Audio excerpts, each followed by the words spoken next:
Hey, it's Scott. I have a great quote that I want to talk about, and I might end up writing about it because I'm doing the great quotes for coaches. But this is from the author Anaïs Nin.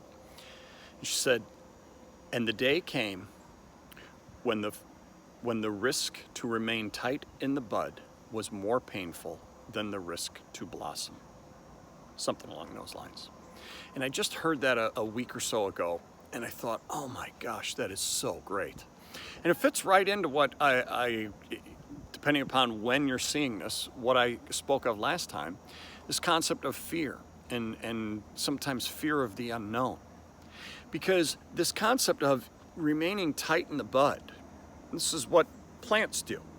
And they stay tight in the bud, and then when the time is right, boom, they blossom. And out comes this incredible element of nature called a flower or a plant or whatever it might be. Sometimes it's an insect that comes out of its cocoon. Think about what happens with a butterfly, and how its life is. And I don't remember all of my science class, but I remember a caterpillar and then the whole cocoon thing, and all of a sudden eventually out comes, it becomes a butterfly. Well, that butterfly is just the most amazing, beautiful creature, that we can see sometimes, right? And yet, if it never took the chance, if it never broke out of its fear, of going and doing this thing that it's actually supposed to do, we'd never have this incredible creature, and it would never know what it really is supposed to be. Think about all the things in your life where you have them remain tight in the bud, and you don't let them out. You don't let them expand and blossom and become something. I'm a creator, I'm a writer, I'm a speaker.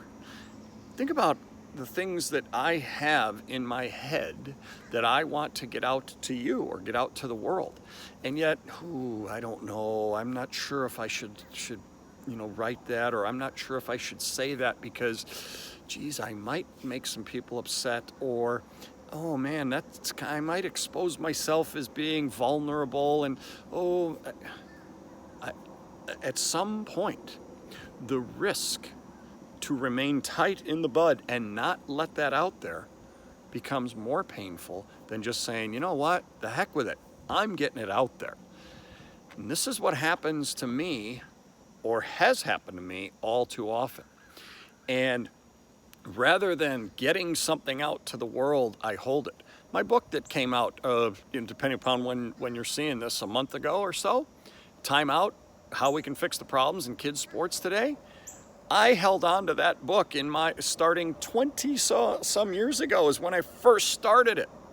And yet it couldn't have been the book that it became 20 years later if I'd have released it 10 years ago, or written it and then released it 10 years ago, because so much more happened to me over that time. Still, part of why I didn't write it and release it was wanted to keep it.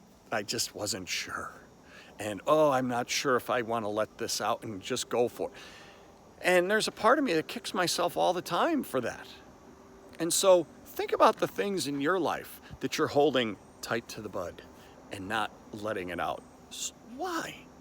I do this all too often. We wait for something to be perfect. We wait for all the right circumstances. I get it. There are some things that you absolutely need to have your ducks in a row and everything needs to be set up. But so often we end up procrastinating, and we get caught up in the holding on to and keeping it in tight to into the bud, as opposed to letting it out and seeing what happens.